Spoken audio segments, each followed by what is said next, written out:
Pe grâce à Christ to pesi basante na sombote na kombo na Yesu. Zika bulingo na kolo Yesu, kimia na ye, nguya na Nzambe, koza na moko oya kolanda biso na nzela lite ya oyo. Que le Seigneur vous bénisse, toujours continuer dans l'enseignement na biso sur les paraboles. Tout ce qui n'a qu'à introduire par la grâce de Dieu, les lots de Simba, la parabole de livret. Vous remarquez qu'il y a une deuxième parabole. Normalement, le fait de sur la parabole, il y a semeur. Mais c'est obligatoire, c'est la parabole du semeur. Toujours la parabole, c'est il livret. Alors, par la grâce de Dieu, tu vois que la parabole du semeur. Toutefois, tu as mais tu as dit que tu as la parabole par la grâce du Seigneur Jésus-Christ. Tokosenga na bolimbisi sura wa makelele bozoyoka peut-être wa miziki eza biso muntu tia yango te campement tozali va déranger meza par-ci par-là. C'est même la raison pour laquelle le but intervenant guité. Alors boye bara kolimbisa biso peut-être beaucoup wa makelele to soki pendenge nini, nous sommes dans l'obligation ya ko travailler le but travailler guité pona yango. Ce qui peut tout travailler, c'est Nicolo Ekoleka Ebele, Makamba Kolobanakata Bible Eza Ebele. Soutenez-nous dans vos prières. Tout le monde le Seigneur Jésus-Christ, nous te disons merci. Tout recommander ta onasa le bokonayo. Laisse ta grâce, laisse que ta paix. Imital Sanakata Tango. Bénis ce temps. Zala le véritable enseignant, le véritable semeur. Oya Kolobanakata Tango. Plat projet Moulili. Te déclarer Angoni les sans effet. Au nom de Jésus. Amen. Aujourd'hui, Matthieu chapitre 13. Matthieu, s'il vous plaît. Chapitre 13. Aujourd'hui, verset. Je m'excuse. Verset. Le temps à Luca. Verset 24. Tokitanae Kino na verset 30. Il leur proposa une autre parabole et il dit: le royaume des cieux est semblable à un homme qui a semé une bonne semence dans son champ. Mais pendant que les gens dormaient, son ennemi vint s'aimer des livrets parmi les bleus et s'en alla. Lorsque l'herbe y poussait et donnait du fruit, livré parut aussi. Le serviteur du maître de la maison vinrent lui dire: Seigneur, n'as-tu pas semé une bonne semence dans ton champ? D'où vient donc qu'il y a des livrets? Il leur répondit: c'est un ennemi qui a fait cela. Et les serviteurs lui dirent: veux-tu que nous allons l'arracher?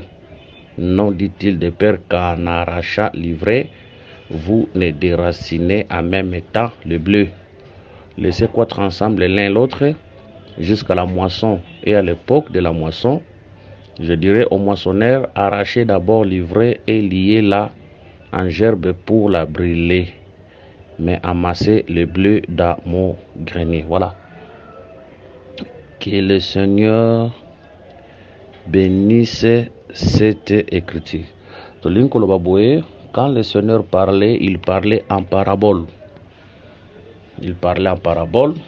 Tout ce qui peut me oser une introduction que Dieu parlait aussi en parabole na ndela ya basakoli. Tout ce qui me a osé une introduction, si je ne me trompe pas, Osée chapitre 12. Non, Osée chapitre 11, s'il vous plaît.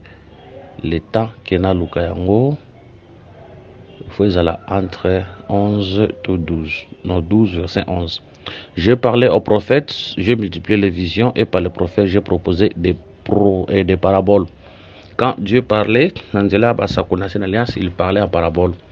Quand Jésus pas parlé en parabole. Quand Christ était sur la terre, Jésus, c'est lui qui est la grâce de Dieu. C'est pour dire que Jésus, c'est pour dire que la grâce de Dieu est déjà.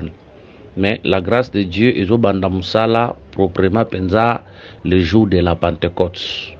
La grâce de Dieu est au bandamsala. Voilà pourquoi Matthieu, Marc et Luc, Jean, ils sont considérés parmi les livres des prophètes. Hein? Matthieu, Marc et Luc, Jean, ils allaient considérés parmi les livres des prophètes. La grâce, vraiment la grâce, Azobandamsala, le jour de la Pentecôte. Que le Seigneur Jésus vous bénisse. Mais vous remarquez toutefois quand le Seigneur parlait, ils en ont parabole mususu, okomona lokola azopesa déjà explication na yango. Okomona déjà, ils en ont parabole mususu azopesa explication na yango. Toutefois, ils allaient qui pensa d'explication à Mobimbate, mais c'était comme des demi-vérités.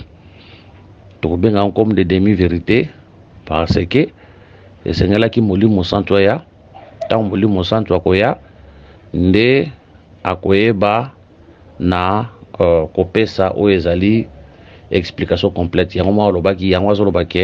J'ai encore beaucoup de choses à vous dire, mais vraiment beaucoup. Si le Saint-Esprit viendra. Voilà. Surtout Matthieu 13, verset 36. Alors il renvoya la foule et entra dans la maison. Ses disciples s'approchèrent de lui et dirent: expliquez-nous la parabole des livrets du champ. Il répondit: celui qui sème la bonne nouvelle, c'est le Fils de l'homme. Les champs, c'est le monde. La bonne nouvelle, ce sont les fils du royaume. Livrés, ce sont les fils du malin. L'ennemi qu'il a sémé, c'est le diable. La moisson, c'est la fête du monde. Le moissonneur, ce sont les anges. Or, comme on arrache l'ivraie, on la jette au feu, il en sera de même à la fin du monde. Le Fils de l'homme enverra ses anges qui arracheront son royaume de son royaume tous les scandales de ceux qui commettent l'iniquité. Voilà. Awa, ce qu'on a dit, c'est comme si le Seigneur a plus d'explication, mais nous disons que ça c'est une demi-vérité où il faut sous expliquer. Tout petit exemple, aujourd'hui, Matthieu chapitre 21, la parabole et Bavinero. Ce qui est verset 45 à 46. Après avoir attendu ces paraboles, les principaux sacrificateurs et les pharisiens comprirent que c'était d'eux que Jésus parlait. Et ils cherchaient à se saisir de lui, mais ils craignaient la foule parce qu'il les tenait pour un prophète. C'est pour dire que pendant que le Seigneur parlait, il lui donne aussi des petites vérités. Donc, parce que parabole les alliés, et loko ezali mais koloba yango lokola na ba image ezaka vérité mais ezaka le masquer yango ozolo bango na ba image mais ba peuple bandé ko comprendre quelque chose mais ezali comme des demi-vérités mais la vérité totale nde ekoya le jour de la Pentecôte. Que le Seigneur vous bénisse. Tolingi tolo basusu boyeke les chants donc il est question ici eza églisité. Les chants, oui, ils ont église. Parce que l'église, on a mis balai et coquille kozalate. Dans l'église, on ne peut pas avoir deux semences. Tous on peut ça écriture. Deutéronome, chapitre 22, verset 9 à 11. Tu ne sèmeras point dans ta vigne diverses semences, de peur que tu ne jouisses ni du produit de ce que tu auras semé, ni du produit de la vigne. Tu ne laboureras point avec un bœuf et un âne attelés ensemble. Tu ne porteras point un vêtement tissé de diverses espèces de filets, de laine et de lin réunis ensemble. Donc ici, toujours dans l'église, on ne peut pas avoir deux semences. Deux semences, cela veut dire deux enseignements. Dans cette église, dans l'église du Seigneur, on retrouvera que l'enseignement du Seigneur Jésus-Christ. Tu ne jamais l'enseignement du diable. Ce qui est livré, na bleu, ça des enseignements. Dans l'église, l'enseignement du diable ne peut pas entrer. Quand je parle de l'église, je vois le corps du Christ. Premièrement, les assemblées locales, le corps du Christ. Ça veut dire que dans le corps du Christ, enseignement de la famille balete. Dans le corps du Christ, enseignement de la moko, c'est la saine doctrine. Nde otokuta nakatia, c'est la saine doctrine. Oyo toza kokuta nakatia l'église du Seigneur. Voilà. Je crois ce qui te suit Deutéronome. Ce qui te suit Deutéronome chapitre 23. Surtout sur je m'excuse, Deutéronome chapitre 23, versets 9 à 14. Il est écrit: lorsque tu camperas contre tes ennemis, garde-toi de toutes choses mauvaises. S'il y a chez toi un homme qui ne soit pas pire par suite d'un accident nocturne, il sortira du camp et n'entrera pas dans le camp. Sur le soir, il se lavera dans l'eau et après le coucher du soleil, il pourra rentrer au camp. Tu auras un lieu hors du camp et c'est là dehors que tu iras. Tu auras parmi ton bagage un instrument dont tu te serviras pour faire un craie et recouvrir tes excréments quand tu voudras aller dehors. Car l'Éternel ton Dieu marche au milieu de ton camp pour te protéger et pour livrer tes ennemis devant toi. Ton camp devra être saint afin que l'Éternel ne voit chez toi rien d'impire et qu'il ne se détourne point de toi. To pesi écriture mi balé na deuxième la première écriture na katia elanga balonaka nkona moko de konate. Dans l'église du Seigneur Jésus-Christ, nous n'avons pas de prédication, nous avons qu'une seule prédication, la sainte doctrine. Et puis abaota l'exception maintenant la pureté dans les camps. Ceux qui m'ont vu une pureté, il faut malibanda. Hein? Quand on voit l'Israël, nous voyons l'église corps, tout le monde l'église corps de Christ. Mais tant qu'on tape tout le monde à l'assemblée, c'est pour dire que le problème de la pureté concernait les sacrificateurs. Cela veut dire que les sacrificateurs veillaient même na camp pour une pureté côté. Dès que vous avez une pureté, babimisi on libanda maramo. Dès que vous avez une lèpre, babimisi libanda. Dès que vous avez la saleté, faut qu'il y ait libanda. Or, les sacrificateurs aujourd'hui, c'est qui? Ce qu'on y est, dans mon candidat, il y a, s'il vous plaît, je peux donner des écritures. Quant les sacrificateurs, on a besoin Deutéronome chapitre 33. Tu as vu Nombre chapitre 33, on a un verset 8. Sur les villes dit, les Tumim et les Urim ont été consacrés, confiés à l'homme saint que tu as tenté à Massa, et avec que tu as contesté aux eaux de Meriba. Lévi dit à son père et à sa mère: je ne lui point à quitter. Verset 10. Ils enseignent tes ordonnances à Jacob et ta loi à Israël. Donc, tant que la Lévi a enseigné en général, mais en réalité, Lévi qui enseignait, c'était les sacrificateurs. C'était les sacrificateurs. Voilà, il y a aussi Malachie 2:7, il est écrit: car les lèvres des sacrificateurs doivent garder la science et c'est à sa bouche qu'on demande la loi parce qu'il est un envoyé de l'Éternel des armées. Donc les sacrificateurs aujourd'hui c'est les ministres. C'est les ministres. C'est pour dire que les ministres doivent veiller sur les champs où est dans l'église afin que semence yamabe kotate, lité yamabe kotate, vie yamabe kotate. Ah, tout ce qui est dans le côté c'est bon pour nous le champ où est dans l'église té. Tout ce qui est dans le côté c'est bon pour nous le champ où est dans l'église té. Parce que quand on voit l'église, on voit le corps de Christ. Dans le corps de Christ, impureté et coquille kokotate. Même dans nos assemblées comme ça, les sacrificateurs, les vrais ministres, le Seigneur va veiller. On te dit que là où il y a un vrai ministre mandaté par le Seigneur, les mauvais enseignements et il est là, il veille de couvrir un mauvais enseignement. Même ceux qui vivent à ma belingeya, à Opamela, il y a un Paul, c'est la riguéralité. Paul a la riguéralité, même dans 1 Corinthiens, je crois, chapitre 5. Azala qui était en absence ne ma be salami azo réprimandé afin que bosoto kotate yabi muto abongo le Seigneur va livrer à maboko ya Satan. Donc un vrai ministre, c'est ça son rôle de veiller. Maintenant tozongi na parabole oyo otozolo bela to lintolo bananu awa boye tozana semer oya semaki pe ozana semer oya koya ko semer ya mibale. Semer Yami Balé, Bassi va expliquer, le Seigneur a expliqué déjà. Le deuxième semer, c'est l'ennemi, c'est le diable. Parce que le Seigneur a expliqué. Mais le premier semer, toujours le Zambé.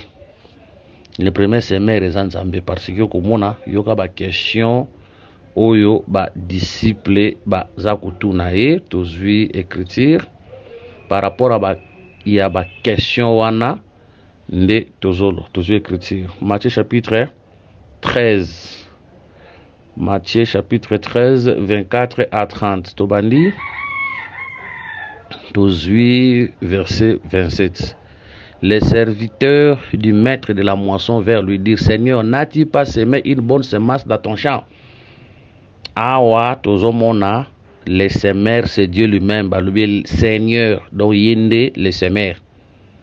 Voilà. Tokiti, nazu verset 30. Laissez croître ensemble l'un l'autre jusqu'à la moisson, et à l'époque de la moisson, je dirai aux moissonneurs. Donc les semeurs, c'est Dieu lui-même.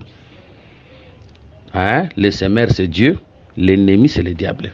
Maintenant, les champs, les champs ici, c'est le monde.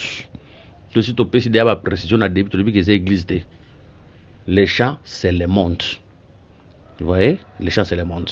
Mais, makambo ezo leka ndenge. On peut remarquer que le monde, photo zonga na débit à nyonso pour nous mona makambo ndenge bandaka. On peut remarquer monde dango na tango wana ezalaki nde représenté na Adam na Ève. Bango mi balé nde babanda ko représenter le monde. Parce que tant nzamba lobaka na mukanda na ye, tant azoloba car Dieu a tant aimé le monde. Le monde nzamba e makawana eza banzete te. Le monde nzamba e makawana eza batu. Hein? Ça veut dire car Dieu a tant aimé le monde. Il a donné son Fils unique, afin quiconque croit à lui ne périsse point, mais qu'il ait la vie éternelle. Ce monde-là, ils ont Congo, ce monde-là, ils ont États-Unis, ils ont Banzete, ce monde-là que Dieu a aimé, c'était les hommes. Dans le Tinda, fils naé. Donc, on dit que les champs représentent les mondes. Mais tant que Zonga Libandeli, les champs ici représentent Adam et Ève.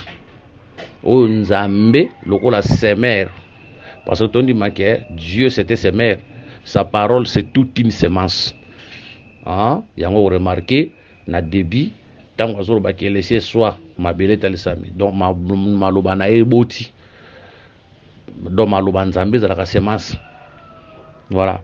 To lobi ke Nzamba ko pesa bango mobeko. Bogolia nyonso. Mais quant à l'arbre du sujet de connaissance du bien et du mal, bogolia te. Ça, c'est toute une semence où Nzamba s'aimait, parce que la parole de Dieu, c'est une semence. C'est toute une semence que Dieu avait semée. Mais vous remarquez que Nzamba tango kozala te attention. Soit dit que Nzamba zate c'est trop dur. Mais Dieu voulait nous enseigner quelque chose de place one. Parce que quand le diable vient, cela veut dire Satan a mon Nzamba. Ça veut dire Nzamba qui Satan. Ici, l'ennemi, c'est le serpent ancien. Quand le serpent vient pour contredire l'enseignement de Dieu, Nzamba lobaki ke l'arbre de connaissance du bien du mal bourliate, mais ya yé, abi l'Éternel a-t-il réellement dit? Moni, l'Éternel a-t-il réellement dit? Donc, aye pour contredire.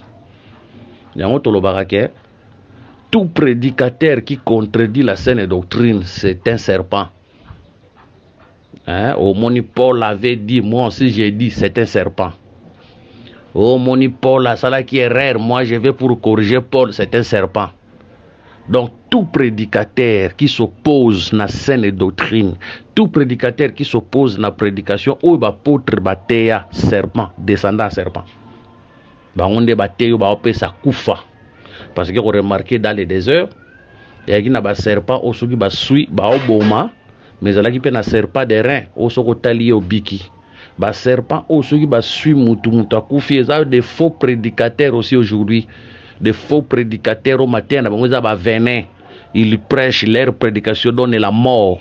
C'est comme leur père le premier serpent dans le serpent le serpent ancien, c'était faux prédicateur. Ce qui était en aé, il faut apparaître qui toko boué, mais c'est une prédication de la mort. Voilà pourquoi un mauvais prédicateur est très dangereux que coronavirus. Un mauvais prédicateur est très dangereux que sida. Un mauvais prédicateur est très dangereux que Satan, un Satan de Poutine à Saliwan. missile à Poutine wana Satan 1 Satan 2 et ko beto na nzoto kufi so yebaki Yesu obika mais un mauvais prédicateur il tue ton âme ato kufi ba kundio na cercueil à 500 millions de dollars mais avec un mauvais enseignement tu es foutu tu es perdu. Donc nzamba ya ebisi Adam pour Adam ko sa mwasi na ye pourtant nzamba zo pesa ordre pa ya Adam mwasi azalaki te nzamba pesa ordre pa ya Adam yango tango akoya akotuna pe mwasi te akotuna Adam parce que nzamba solaka nde na Adam. Voilà pourquoi car entre parenthèses tant aux autres sa responsabilité quand un ministre donne la responsabilité à un disciple na église que salaboé yo disciple voyager ko zo rapport de pas bandimité zo rapport de pas muto yo tiaki wan tant pour ko ya ko zo rapport de pas bandimité bengande muto yo tiaki zo rapport de pas na po ebele ba ko pesa responsabilité et pas ya muto mais azana ba siya na e wa tshana ka église o ya benga ba pesa e rapport za bongote Adam nzamba pesa ka responsabilité et pas ya Adam tant pe baby ay atuna Adam atuna Eve te atuna Adam.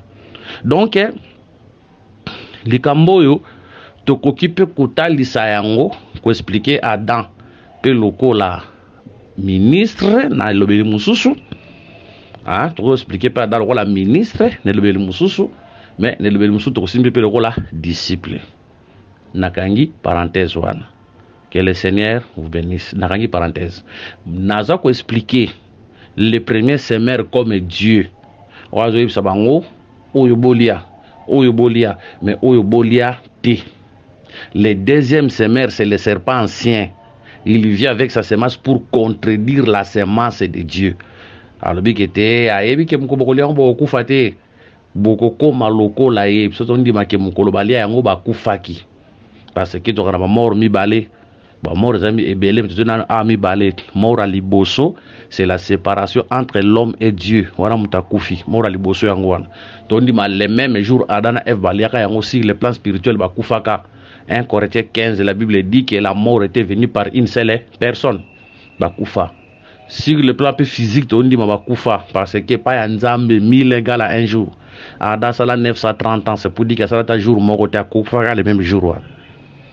Vous voyez. Ok, maintenant remarquez. Tontolo baboye nzamba lobi Satan passa lini aya lobi. Nazo beta c'était pour kozongela pour dire que ces chants-là ils ont église té parce que dans l'église du Seigneur Jésus c'est masalaka moko. Dans l'église du Seigneur Jésus-Christ c'est masalaka moko. Quand je parle de l'église je vois le corps du Christ. Dans l'église, nous avons un corps de Christ parce qu'il y a des choses. Oh, mutazu kombo pesiango kombo na yena ndenge na ye. Oh, la main de l'Éternel. Oh, nini man caché oni meso koti na kati kuna nsenemeza kuneza ya nzambe te. Wana batunde babengi yango église mais na kati ya makambo nzambe nzamba yebi yango ko l'église te. Parce que Dieu reconnaît l'église là où sa parole est prêchée avec la pureté. Nzamba zo reconnaître l'église et si ka bato bazo te selon les apôtres. C'est ça l'église. Parce que le Seigneur a dit ça dans Jean 17. Tant qu'on s'embella, Paul avait dit moi aussi j'ai dit. Paul avait dit moi aussi j'ai dit. Jean chapitre 17 verset 20. Ce n'est pas pour eux seulement que j'ai pris, mais encore pour ceux qui croiront à moi par leurs paroles. C'est pour dire que Ponzaman di Mayo, les paroles des apôtres. Oh, on dit parole na bango. Leurs paroles là, ce sont leurs prédications. Prédication, apôtre, c'est la sainte doctrine. C'est pour dire que si Dieu voit la prédication des apôtres na kati na yo ndandimi. Oko tonga temple qui toko ya $10,000, il y a $100,000, c'est bien, mais si Dieu ne voit pas la prédication des apôtres na kati temple, wana nzamba est bien monté. Voilà. Manzambe ça simple, pesa clair. Que le Seigneur bénisse. Toujours continuer. Mais nous avons une parenthèse ici. Nous avons une parenthèse pour nous continuer l'idée. S'il vous plaît, bien. Nous avons la parenthèse. Donc, Nzambe, après avoir sémé, ada chekata Eve moi c'est nae po à ce temps là bazalaka bango mi balé bango nde bazo représenter monde na tawana biso no sto bimika na bango mais Satan zoya tango nzamba zate pour s'aimer na ofungula parenthèse moko wana pona koloba boye soki esika nzamba azali le serpent ne peut pas parler mais soki nzambe azate le serpent parlera ana azwa nzambe comme le vrai ministre. C'est pour dire que c'est quand ministre ya nzambe ya solo azali faux ministre akoloba te yango frère Paul azoloba boye je sais qu'après mon départ s'introduira parmi vous des loups. Mais Paul a tiré un peu de prédicateur. Mais c'est pour dire que ba prédicateur au Paul a tikaki na Paul ba kisana ikar. Hein ba on so ba tei na oya tikaki ba on so ba tei me ba kisana ki. Pour Paul azoba que je sais qu'après mon départ s'introduira des loups. C'est pour dire que c'est un ministère authentique. Ministère nzambe ya solo ezali motea mabe oteate.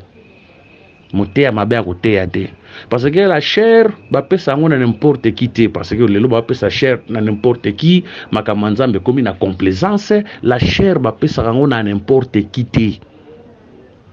Parce que la vie du peuple les autres dépendre de la prédication bazoyoka. Ceux qui ba moteate makamala mon peuple abiki so moteate makamamabe peuple a koufi. On ne donne pas la chair à n'importe qui. Faut qu'on a jalousie à chair na ndenge moko donc ya bonzambe.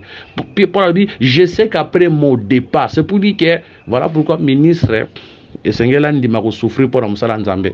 Tanzamba wabenga mtu nakata ministère, mtu foye bake na benga mi nakata souffrance. Paul alobi je suis ministre plus que apôtre plus que par des souffrances, par des emprisonnements. Omoni alors que je suis par la famine alors que je suis ministre plus que pour ça na mituka te za bongo parce que le lopo ba mutaza ministre faut ça na mituka asala ba voyage belé nde ba bengi ministre pour le bongo te pour le je suis apôtre plus que par des souffrances par des prisons par des gênes omoni voilà donc le long na ministre à cause de souffrance a comme que provoquer ba voyage au voyage missionnaire soko landa ngo za ngo voyage penda take lukane mbongo. Ils ont remarqué l'absence de Moïse. Tant que matalikolo ya ngomba, nde vodo rezo ko tarakati ya camp. Si Moïse était là, vodo ringa ko tate. Ils ont dit que là où les ministres authentiques appelés du Seigneur Jésus ont veillé sur Moussala Nzambe, mes frères et sœurs, l'ennemi ne peut pas entrer. Les faux prédicateurs à Kokoyate, les faux enseignements à Kokoyate. Parce que min azawana il prie, il veille. Maintenant remarquez na kangi na parenthèse wana zongi na litère. Maintenant toza tobi le champ na tawana zalagi Adam na Ève. Nzamba lobi les serpents sien pa yasal nini a lobi. Maintenant Adam na Ève bazaki na combien de semences bagi na 2 semences, semences o bazue pa nzambe na semences yo bazue pa nani. Bazue pa serpent. Maintenant les 2 semences qui se manifester. Les 2 semences qui se manifester, le cola Abel na Caïn. Abel a comme la semence de Dieu. Caïn a comme la semence du diable. So na lobi bongo na inventé parce que na vu Matthieu, tous on la Matthieu. Na inventé parce que tous vu Matthieu chapitre 13. Tokiti na verset combien s'il vous plaît Nazoluka Matthieu chapitre 13 Matthieu chapitre 13 s'il vous plaît le temps que tout Luka Matthieu ok Matthieu chapitre 13 verset 36. Alors il renvoya la foule et entra dans la maison. Ses disciples s'approchèrent de lui et dirent explique-nous la parabole des livrets du champ. Nakiti, Nazui, oui, ok. Il lui répondit celui qui sème la bonne semence c'est le fils de l'homme. Les champs c'est le monde. La bonne semence yoka, ce sont les fils du royaume. Livrés ce sont les fils du malin. Alors ce que le Seigneur a benga bonne semence les fils du royaume. semence à mabe abenga bango les des méchants yango to biki Nathan wana le fils du royaume bazala qui représentait na Abel la bonne semence, les fils des méchants bazala qui représentait na Caïn la mauvaise semence. Donc il faut préciser tant que Caïn azalaka di malin, cela ne veut pas dire Caïn azalaki mwana ya serpent. Donc on a bandé comme sous baté à Kango. Non, cet enseignement là est outil pas nzambete. Parce que Genèse chapitre 4 verset 1, Bible le Bible. Adam connut Ève sa femme, elle conçut et enfanta Caïn et elle dit j'ai formé un homme avec l'aide de l'Éternel. C'est pour dire que Adam connaîtra que moi si nae Ève et Caïn. Eh oui, Adam connaîtra que moi si nae Ève ne babota ki Caïn. Omoni ne babota ki Caïn. Donc ça veut dire que Caïn est du diable, c'est par rapport à la semence, c'est par rapport à la nature. Makambo to moni kata Satan to moni ngo pata kata Caïn. La haine to moni ngo nakata Caïn. La comparaison koboma to moni ngo nakata Caïn. Na aspect on ande balobi que il est du malin. Elingo baté que Caïn à Ève basangisa nzoto na serpent. Ça c'est une prédication diabolique qui n'a pas de fondement. Où est na place na kata église, c'est une semence étrangère. On église est côté. Na kata église du Seigneur, le Seigneur est bien enseignement wanate. C'est l'enseignement satanique. Voilà. Tolobi que les deux bazabongo. Nde nakati na bango balwana bakobota na bakobota na bakobota na bakobota na bakobota na timon des okende bongo bazabongo les deux wana. Voilà pourquoi aujourd'hui mutu moko ta koki koya kobongisa ki wala bacha justice na se mabele et aussi mbate. Parce que livré na bleu et on continue ensemble. L'objectif de livrer, c'est d'étouffer les bleus. Afin que les bleus botent à semence. C'est ça l'objectif de livrer. C'est d'étouffer les bleus. Afin que les bleus botent. Et ça, toutes les persécutions ou toujours les lots de la part des fils de la perdition. Ils sont là pour nous persécuter. Ils sont là pour bagno kolabiso, pour basalabiso makambo ou ya mabe. Pour ça la kande wana vous remarquez Esaü bakobota mana Abel nanani na Jacob, Ismaël bakobota mana na Isaac et au moins Ismaël persécuté abanda ko sekanani Isaac. Donc toko continuer bongo kino nasuka. Maintenant remarquez le Seigneur azolo ba nasuka bakotinda ba ange po bazwa o ezali ivre batumba yango na moto pe bakamata o ezali bleu bacha na kata grenier. Écriture et comme absent moko na Matthieu chapitre 25 verset 31 à 34. Matthieu 25 31 34. Lorsque le Fils de l'homme viendra dans sa gloire avec tous les anges, il s'assiera sur le trône de sa gloire. Toutes les nations seront assemblées devant lui. Il séparera les uns d'avec les autres comme le berger sépare les brebis avec les boucs. Et il mettra les brebis à sa droite et les boucs à sa gauche. Alors le roi dira à ceux qui seront à sa droite, venez, vous qui êtes bénis de mon Père, prenez possession du royaume qui vous a été préparé dès la fondation du monde. Ah, maintenant, dans Matthieu 13, le Seigneur a se présenté lokola semer. Mais en Matthieu 25, le Seigneur a se présenté lokola berger. C'est pour dire que le monde est comme bergerie. Hein? Monde comme une bergerie na ye azana ba troupeau bazana kati wana. Mais na kati ba troupeau bazana kati monde tozana ba agneau o baza le blé toza na ba bouquet o baza livré. Mais remarquez, c'est pour dire que tozana fin du monde. Mais remarquez ce que le Seigneur dit. Soto zongi na nini na parabole yango. Remarquez ce que le Seigneur dit. Verset 30. Laissez croître ensemble l'un et l'autre jusqu'à la moisson.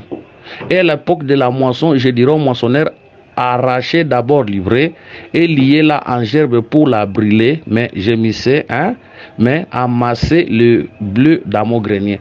Tant que vous avez ivraie pour que vous ayez un moto, l'effet au baloba awa, l'effet au baloba awa, Le fait, c'est le jugement. Le fait, c'est le jugement. C'est là qu'il est écrit, Nzambe Nabiso Ajaka, il juge par le fait. Donc, tout le monde a le fait. Tout le monde a. Tant tout le monde a les faits. Quand on voit les faits, on voit les jugements. Ésaïe 66, 16, c'est par le fait que l'Éternel exerce ses jugements. Maintenant, on a moto, cela veut dire c'est un jugement éternel.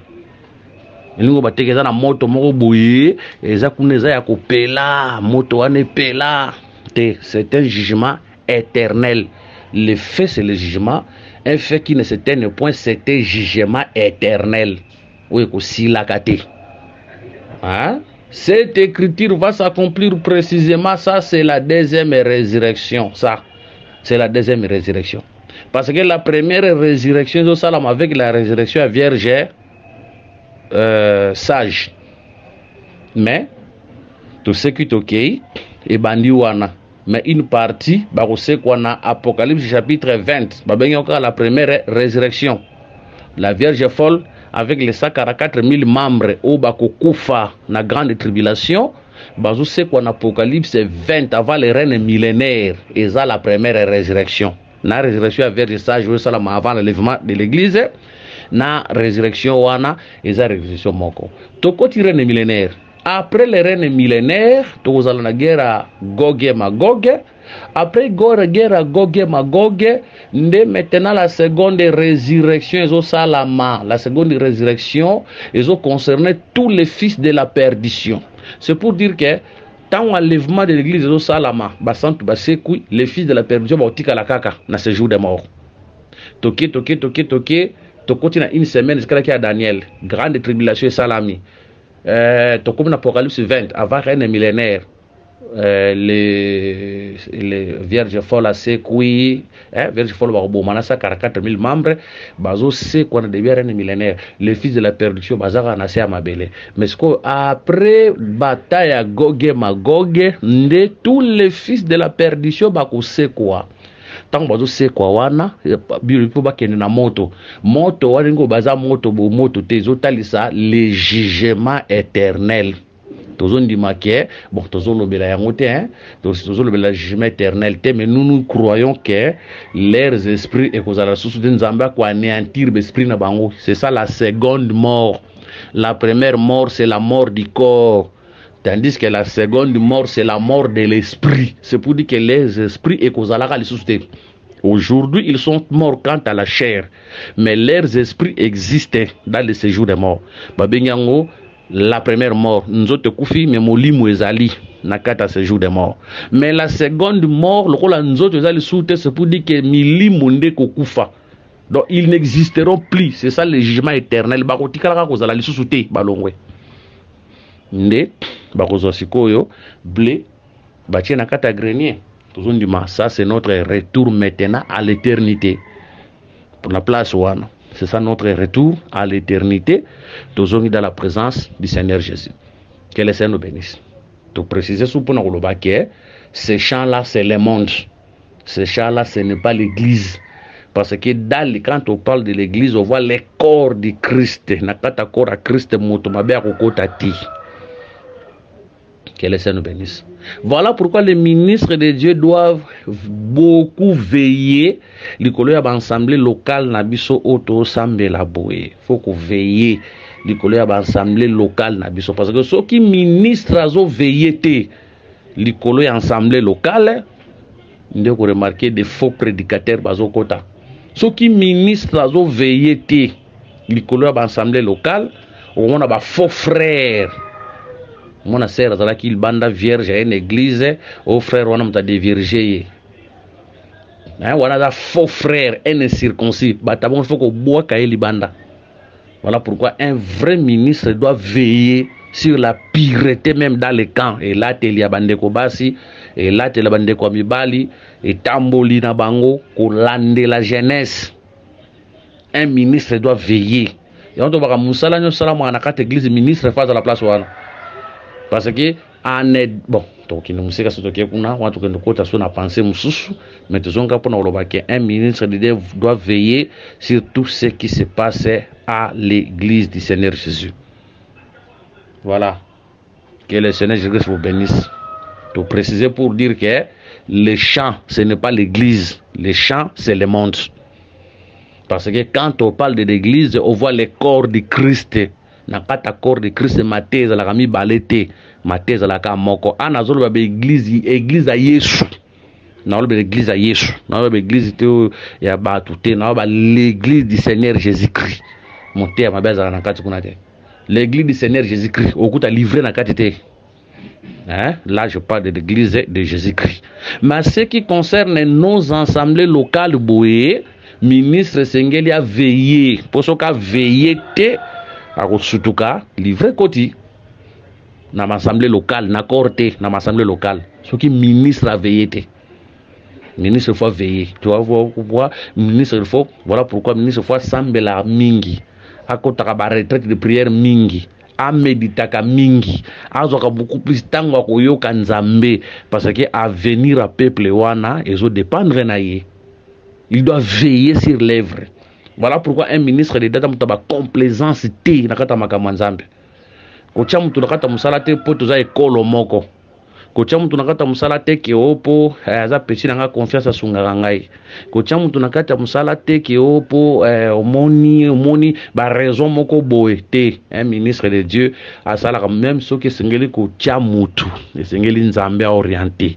To ana pasi moko lelo tozo regretter parce que quand on donne aujourd'hui la main d'association, vous allez remarquer qu'aujourd'hui nous avons beaucoup de problèmes parce que bato belé babé ngaba ministre baza ba ministre té et belé babé ngaba ministre et ça ba papa na bango na assemblée na bango ndé ba ministre mais pas nzambe baza ba ministre té. Comment boni bo chamutu maboko boko mi kotuna na yoso monye lokola nani unga na monye lokola apôtre unga na monye lokola docteur bo tout na nzambe parce que le témoignage de Dieu plus que le témoignage des hommes. C'est à cause de cela nous avons des aventuriers dans les assemblées.